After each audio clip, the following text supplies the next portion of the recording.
Und ich gebe jetzt an die 3 Menschen aus Texas und bin gespannt auf eure Geschichte, die ihr mit uns teilt.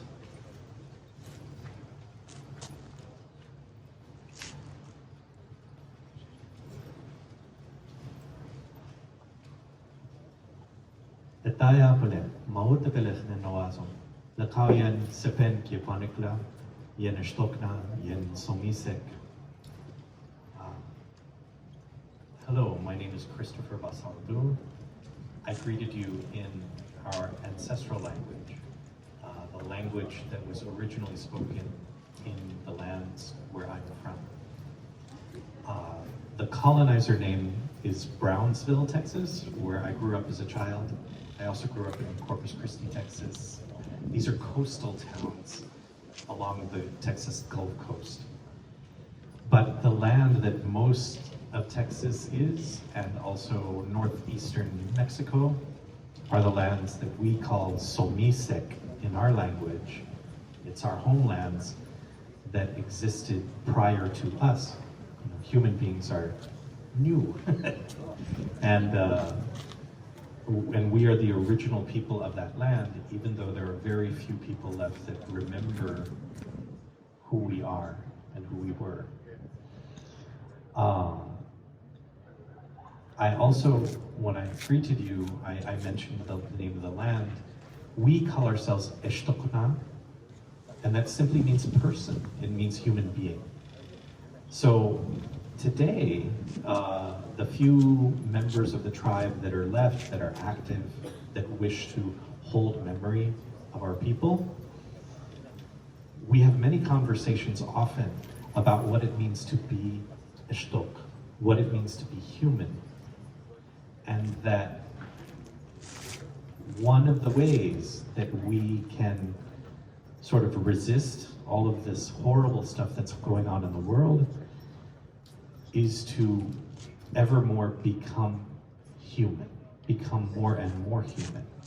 Well, what does that mean? To be human means to live with all of your relatives and live those relationships with respect and with reciprocity. And that what it means to be fully human is to live those relationships as a good relative. You have a responsibility and a duty to treat your family with respect, your clan with respect, your tribe with respect, and other native people, other human beings, to treat them with respect, and then all human beings as circles that you can see concentrically moving out from one another. But being a good relative also includes our relatives who are not human, the plants, the animals, and of course, Mother Earth, to respect our mother. Humanity, the pieces of humanity that have created colonization, racial capitalism, extractive resources, exploitation of indigenous land, genocide of native people and taking indigenous land, the enslavement of native people, enslavement of African people. All of this comes down to utter disrespect of humanity and the disrespect of life itself. We're coming to a point on this planet where a very small amount of very rich people are driving the destruction and the potential destruction of all life on this planet, and certainly destroying life as we know it. And in many indigenous peoples' philosophies, this notion of recognizing that we don't exist without the nurturance of our mother and the help of our relatives, the plants that feed us, the animals that feed us, these are ancient responsibilities of relationships. And parts of humanity have not only chosen the path of disrespect, but have forced other human beings to forget their humanity and also become disrespectful. The economy, the global economy of exploitation creates human beings and turns those human beings into machines. And These machines live without respect, or human beings lived with such desperation, being so impoverished by the global economy that's dominated by Europe, that's dominated by the United States. People are so desperate and impoverished that they must work and do the labor of destruction in order to survive, which simultaneously will kill them. In Brownsville, Texas, where we're from, where we live, there were originally 5 fracked gas export terminals proposed. Two of them didn't happen at all, and there were 3 that we and our friends, our very good friend, dear relative, Becca Hinojosa, she's been spearheading a lot of work and helping to organize. She's been working very closely with the tribal chairman, our tribal chairman, Juan Mancias. They've been working together to resist, recruiting other allies, recruiting volunteers. And it was my tribal chairman that told me about the 3 proposed LNG terminals in the port of Brownsville. And I immediately had to work to volunteer against them when I found out about them. I had moved away from Brownsville for college education, for working, for career. And then because of life circumstances, I ended up moving back to Brownsville. And within a few months, my tribal chairman, he said, oh, you know they're going to try to build 3 fracked gas terminals at the port of Brownsville. So I had to start working against them. And our resistance down there, thank you, in March, was it March or April? A few months ago, one of those 3 projects canceled. They actually said canceled. And it was because of the resistance. But the resistance is coming from BIPOC people joining with, in solidarity, indigenous people. And I don't mean just indigenous people as a generic term of brown people across the planet or black people across the planet. Indigenous meaning if you work with the people of that particular land, because we're indigenous, but we come from different lands. Indigenous means that you're from a place. So people are waking up in the Rio Grande Valley and joining in solidarity with the few original people of the land that remember.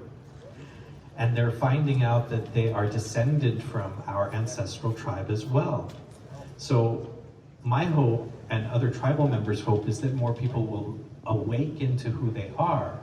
Why is that important? Well, if we awaken to our native ancestors, we can stop identifying with being American, because what it means to be American is to disrespectfully destroy life and destroy the world. And all for this fiction called money, that a few, usually straight, usually fat, usually white men can own everything and take all the money while they immiserate us and destroy the world. So now we only have 2 LNG terminals in Brownsville that we will continue to fight.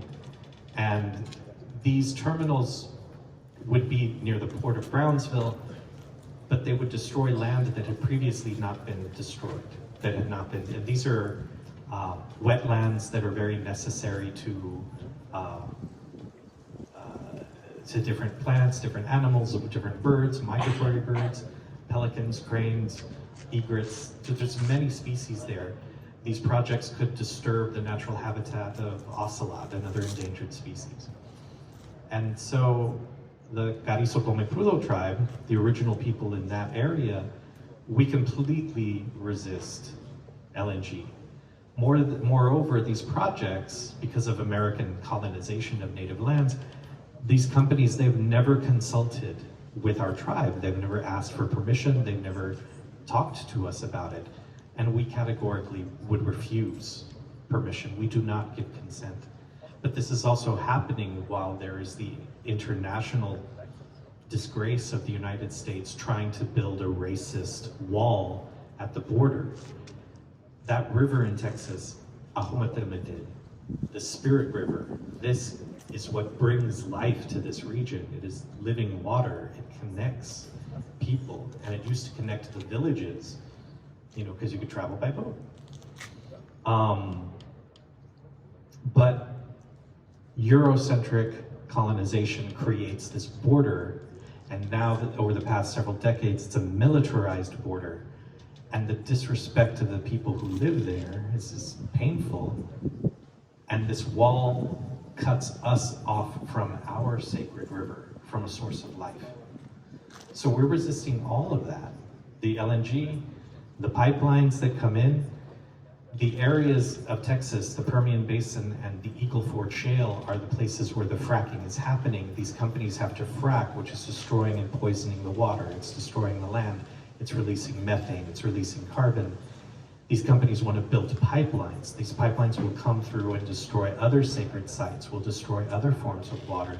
The pipelines would come in and then they want to build these terminals to export all of this dirty fracked gas to the global market, none of which would be consumed or used within the domestic market. And so it literally is that this gas would be extracted and exported from our port, poisoning our land and air in order to make Europeans comfortable, especially countries that don't want the destruction and poisoning of fracking on their own countries, but they still want to have their energy and be comfortable and consume. So this is literally the continuation of 500 years of genocidal colonialism so that Europe and rich Americans can retain their power, their wealth, and their comfort. That Europe and white supremacist America can be comfortable at the expense of our lives and our health. And these projects dig up ancestral remains and archaeological remains. The sites for Texas LNG and Rio Grande LNG projects would destroy some of the oldest villages and archaeological sites that still remain that have yet to be destroyed. These projects would destroy them. So those are sacred sites to us and we wish to protect them. And so our tribe continues to resist and we'll try to stop all of these projects from happening. And so I want to say, Nenapale, you're a good relative. It's how we say thank you, but we don't have a word for thank you. We just acknowledge that you're being a good relative. And that's important because relationships have to be respectful. And when we're finished, after our greeting, we say, Ayema Payesen. This means give life. Because what we have produced in creating global capitalism is we have created death. And we have created a system that must destroy not even lives and other species, but destroy the water and the planet in order to create money and comfort for a very few people. So it is how we would remind each other that it's our responsibility, our duty, our philosophy, our beauty to give life, not give death. So in the wake of all this capitalism, colonization, all of this which only creates death, let us remind each other always to give life. Ayema Payesen.